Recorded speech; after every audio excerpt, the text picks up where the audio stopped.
Class 10th chapter 1 resource and development. प्रकृति में उपस्थित हर एक चीज, चाहे वो सजीव हो या निर्जीव, जिसे मनुष्य अपनी जरूरत के अनुसार उपयोग में लाता है, उसे प्राकृतिक संसाधन या नेचुरल रिसोर्स कहते हैं। यह है प्राकृतिक संसाधन की परिभाषा। और उन्हीं प्राकृतिक संसाधनों का उपयोग कर मनुष्य जो संसाधन बनाता है या निर्मित करता है, उसे मैन मेड रिसोर्स कहते हैं, मानव निर्मित रिसोर्स कहा जाता है। अब इन संसाधनों को अलग अलग तरीकों से भी वर्गीकृत किया जाता है। जैसे जो संसाधन जीवों पर आधारित होते हैं उन्हें जैविक संसाधन कहते हैं, और जो निर्जीव भौतिक संसाधन होते हैं उन्हें अजैविक संसाधन कहते हैं। इस दिए गए उदाहरण के द्वारा हम समझ सकते हैं नेचुरल रिसोर्स और मैनमेड रिसोर्स के बारे में। प्रागैतिक काल में मनुष्य पत्थरों को तोड़कर एक निश्चित आकृति देता था और उन्हें औजार के रूप में उपयोग करता था। 10,000 वर्ष पूर्व समय के साथ मनुष्य के उत्पादन कार्य का दायरा बढ़ता गया और एक समय जब वह खेती और पशुपालन करने लगा, उस काल को वैज्ञानिकों ने न्योलिथिक रेवोल्यूशन यानी कि नवपाषाण क्रांति का नाम दिया। कुछ समाजों ने सामुदायिक नियम कानून बनाए। जमीन, जंगल, पानी के स्रोत पूरे समाज की साझी संपत्ति मानी गई। अक्सर ये समाज अपनी प्राकृतिक संसाधन को केवल भोग की वस्तु न मानकर उन्हें देवी का दर्जा दिया और मानने लगे कि जमीन, पेड़, नदी, समुद्र, जानवर, चट्टान आदि देवी देवता है जो हमें आजीविका देते हैं। परंतु समाज का दूसरा वर्ग संसाधनों का बेतहाशा दुरुपयोग करने में लगी हुई थी। मनुष्य उत्पादन क्षमता बहुत बढ़ती गई। विशाल भवन, कलाकृति, नगर, व्यापार आदि इसके पहचान बने और उनका क्षेत्र विस्तार लगातार बढ़ता गया। लेकिन साथ साथ इन समाजों में आंतरिक असमानताएं भी बढ़ती गई। मानव इतिहास की अगली महत्वपूर्ण क्रांति आज से लगभग 250 वर्ष पहले शुरू हुई, जिसे हम औद्योगिक क्रांति या इंडस्ट्रियल रेवोल्यूशन कहते हैं। इसके बाद कारखानों द्वारा उत्पादन की प्रक्रिया बहुत तीव्र गति से फैली। कारखानों के लिए कच्चा माल एवं ईंधन के लिए प्राकृतिक संसाधनों का उपयोग कई गुना बढ़ गया। कारखानों को चलाने के लिए दुनिया के कोने कोने से कच्चा माल मंगाया जाने लगा। जो देश 19वीं सदी में औद्योगिकरण कर रहे थे, वे विश्व के कोने कोने में अपने वैज्ञानिक और भूगोल के विशेषज्ञों को भेजकर वहां के प्राकृतिक संसाधनों का पता लगाया और उनके दोहन के लिए मार्ग तैयार किया। इनकी यात्राएं खोजी यात्रा के नाम से प्रसिद्ध हुई। इस तरह कुछ देशों ने बहुत से देशों को अपना उपनिवेश बनाया। खेतों पर अत्यधिक रासायनिक दवाओं के छिड़काव के कारण मनुष्य, जानवरों और पंछियों पर होने वाले दुष्प्रभाव को लेकर रिचर्ड कार्सन ने 1962 पर एक पुस्तक लिखी जिसका नाम था साइलेंट स्प्रिंग।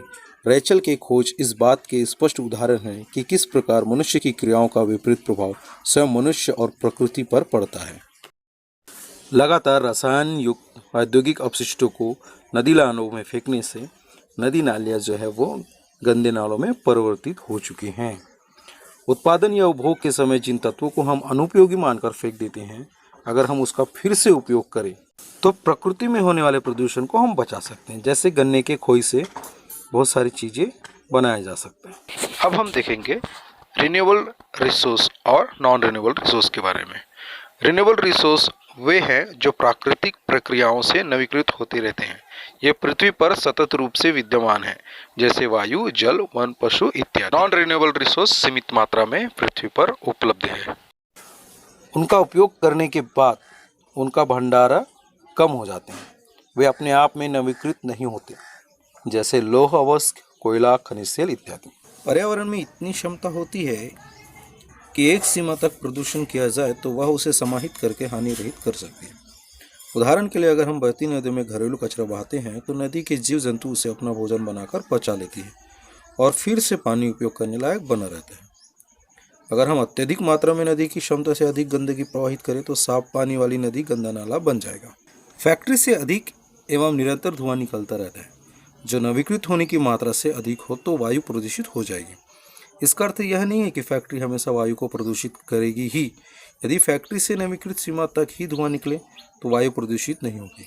पर्यावरण के द्वारा अपशिष्ट पदार्थों को अवशोषित करने की क्षमता को सिंक क्षमता कहते हैं, यानी कि सिंक कैपेसिटी कहा जाता है। भारत में कीटनाशकों का कुप्रभाव इंडोसल्फान कीटनाशक में देखा गया 1976 में काजू की फसल को कीड़ों से बचाने के लिए सरकार ने 15,000 एकड़ की भूमि पर हेलीकॉप्टर द्वारा इंडोसल्फान कीटनाशक का छिड़काव किया।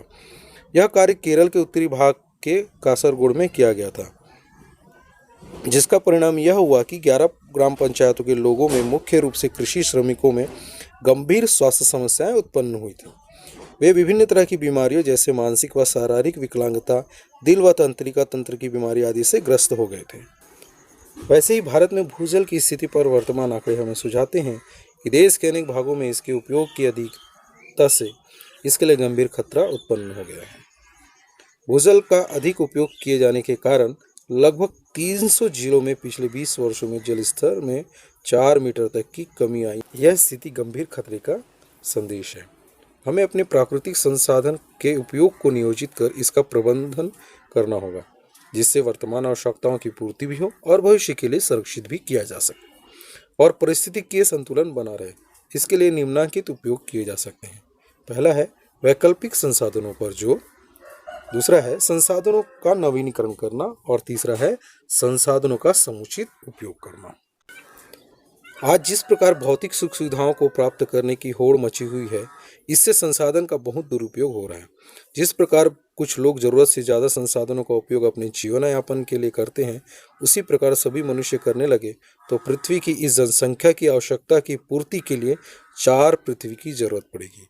इस विषय पर गांधी जी ने कहा था, हमारे पास हर व्यक्ति की आवश्यकता की पूर्ति के लिए बहुत कुछ है, लेकिन किसी एक की लालच की संतुष्टि के लिए अपर्याप्त है।